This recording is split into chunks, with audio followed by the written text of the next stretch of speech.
بسم اللہ الرحمن الرحیم۔ لاکھوں درود پاک حضرت محمد صلی اللہ علیہ وآلہ وسلم اور آپ صلی اللہ علیہ وآلہ وسلم کی آل پر۔ السلام علیکم، میرا نام افتخار احمد ہے اور آپ میرا یوٹیوب چینل نالج دیکھ رہے ہیں۔ آج کی میری اس ویڈیو کا عنوان ہے پاکستان کے پہلے وزیر اعظم نوابزادہ لیاقت علی خان کا قتل۔ پاکستان کے پہلے وزیر اعظم نوابزادہ لیاقت علی خان کو 16 اکتوبر 1951 کے دن راولپنڈی کے ایک جلسہ عام میں قتل کر دیا گیا تھا۔ اپنی تقریر میں انہوں نے ابھی برادران ملت ہی کہا تھا کہ سید اکبر نامی ایک افغان شخص کی 2 گولیاں ان کے سینے میں پیوست ہو گئیں، جن سے وہ موقع پر ہی جاں بحق ہو گئے۔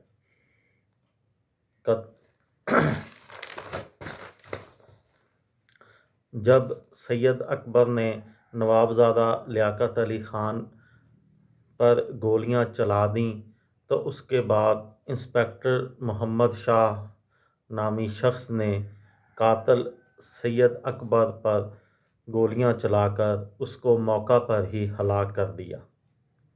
انسپکٹر محمد شاہ کے ہاتھوں سے ریوالور CID کے انسپکٹر شیخ ابرار احمد نے اس کے بعد چھینا تھا۔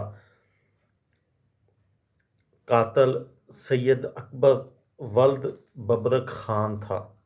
وہ افغانستان کے جدران قبیلے سے تعلق رکھتا تھا اور وہ افغانستان میں الماراہ جدران کا رہائشی تھا۔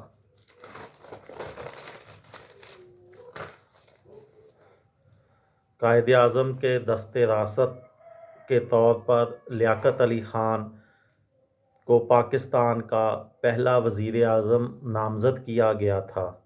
اس عہدے پر وہ 4 سال سے زائد عرصہ تک برقرار رہے۔ قائد اعظم کی زندگی میں ان کے زیر اثر رہے، لیکن ان کے انتقال کے بعد وہ ایک مکمل با اختیار وزیر اعظم تھے۔ انہوں نے صرف 55 سال کی عمر پائی تھی۔ ان کی شریک حیات بیگم رانا لیاقت علی خان کو 70 کی دہائی میں ذوالفقار علی بھٹو کے دور حکومت میں سندھ کا گورنر بنایا گیا تھا۔ اس عہدے پر فائز ہونے والی وہ پہلی خاتون تھیں۔ نوابزادہ لیاقت علی خان کے قتل کے بعد اس وقت کی مرکزی حکومت نے ان کے قتل کی نیم دلانہ سی تحقیقات کیں۔ اس تحقیقات کی رپورٹ کو نہ پاکستان کی عوام نے قبول کیا اور نہ بیگم رانا لیاقت علی خان نے قبول کیا۔ رانا لیاقت علی خان کو چپ کرانے کے لیے ان کو ہالینڈ میں پاکستان کا سفیر بنا کر بھیج دیا گیا۔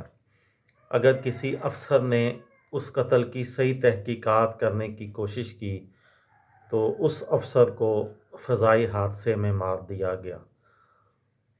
وہ پہلا قتل تھا کسی پاکستان کے سربراہ حکومت کا جس کا بارے میں پوری تحقیقات نہ ہو سکی۔ اس کے بعد جنرل ضیاء الحق کے طیارے کو حادثہ ہوا، اس کی بھی پھر تحقیقات نہیں ہوئیں، اور ابھی حال ہی میں پاکستان کی سابقہ وزیر اعظم محترمہ بے نظیر بھٹو کو لیاقت باغ راولپنڈی میں گولیاں مار کر ہلاک کر دیا گیا اور اس کی تحقیقات بھی نہیں ہو سکیں۔ یہ ایک سوچنے کی بات۔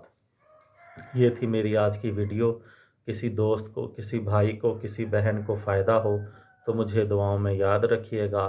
دل دل پاکستان، جان جان پاکستان۔ السلام علیکم۔